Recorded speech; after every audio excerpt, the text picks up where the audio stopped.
ఏపీలో liquor scam పై ప్రజలు గట్టిగా స్పందిస్తున్నారు. ఆరోగ్యాలే పనంగా పెట్టారని ఆవేదన వ్యక్తం చేస్తున్నారు. జగన్ బ్రాండ్లతో దోపిడీ చేశారని కఠిన చర్యలు తీసుకోవాలని డిమాండ్ చేస్తున్నారు. పార్టీ కాదని ప్రాణాలే ముఖ్యమన్న స్పష్టమైన అభిప్రాయం ప్రజల్లో ఉంది.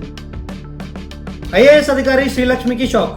ఓబులాపురం మైనింగ్ కేసులో ఐఏఎస్ అధికారి శ్రీలక్ష్మి రివిజన్ పిటిషన్ ను తెలంగాణ హైకోర్టు కొట్టివేసింది. గాలి జనార్దన్ రెడ్డి యాజమాన్యంలోని ఓఎంసీకి గనులు కట్టబెట్టడంలో శ్రీలక్ష్మి కీలక పాత్ర పోషించారని సిబిఐ వాదనలకు మొగ్గు చూపుతూ ఆమెను నిందితురాలుగా తేల్చింది.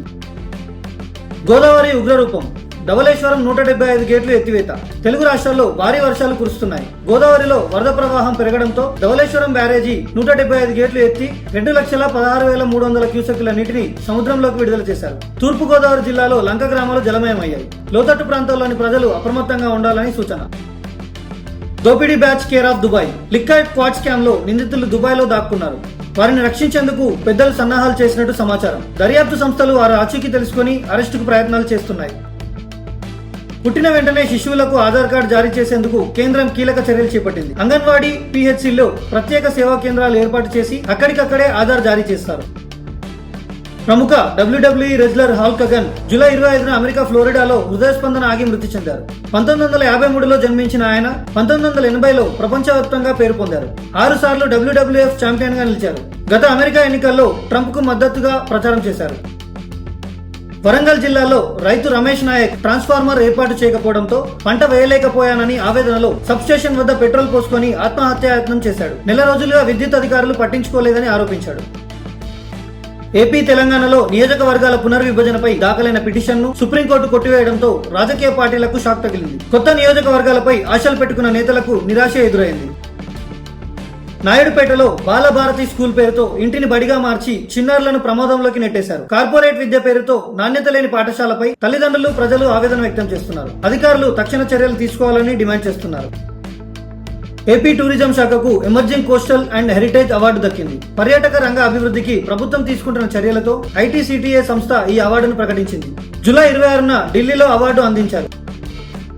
మణిపూర్లో కొనసాగుతున్న రాజకీయ అస్థిరత, శాంతి భద్రతల పరిస్థితిని దృష్టిలో ఉంచుకొని రాష్ట్రపతి పాలనను మరో 6 నెలలు పొడిగించేందుకు కేంద్ర హోంమంత్రి అమిత్ షా ప్రతిపాదించిన తీర్మానానికి రాజ్యసభ ఆమోదం తెలిపింది. ఇది ఆగస్టు 13 నుంచి అమల్లోకి వస్తుంది.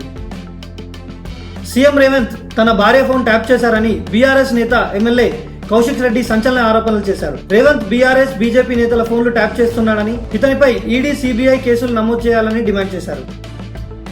రేవంత్ రెడ్డిపై హైకమాండ్ అసంతృప్తిగా ఉందన్న ప్రచారం మధ్య ఆయన రాహుల్, ప్రియాంకలతో కలిసి తన విధేయతను చూపించి తమ మద్దతు పొందారు. పాలనలో చొరవ, కేంద్రంతో సమన్వయంతో తన నాయకత్వాన్ని మరోసారి నిరూపించారు. That is Revanth. తెలంగాణ జనశక్తి మజ్దూర్ సభ అధ్యక్షుడు సురేందర్ కేంద్ర మంత్రి చిరాగ్ పాస్వాన్ ను ఢిల్లీలో మర్యాదపూర్వకంగా కలిశారు. కార్మికుల సమస్యల పరిష్కారంపై దృష్టి సారించాలని చిరాగ్ సూచించారు. సురేందర్ పూర్తి కృషి చేస్తానని హామీ ఇచ్చారు.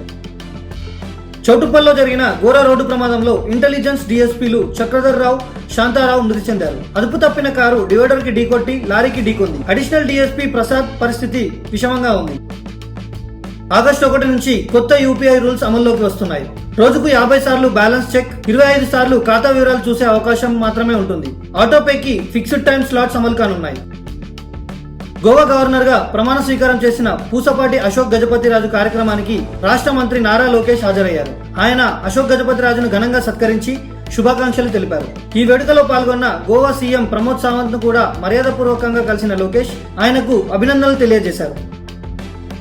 కార్గిల్ విజయ్ దివస్ సందర్భంగా ప్రధాని మోదీ, రాష్ట్రపతి ముర్ము, మంత్రి రాజ్నాథ్ సింగ్ అమరవీరులకు నివాళులు అర్పించారు. జవాన్ల త్యాగం ప్రతి తరానికి స్ఫూర్తిగా నిలుస్తుందని ప్రధాని అన్నారు.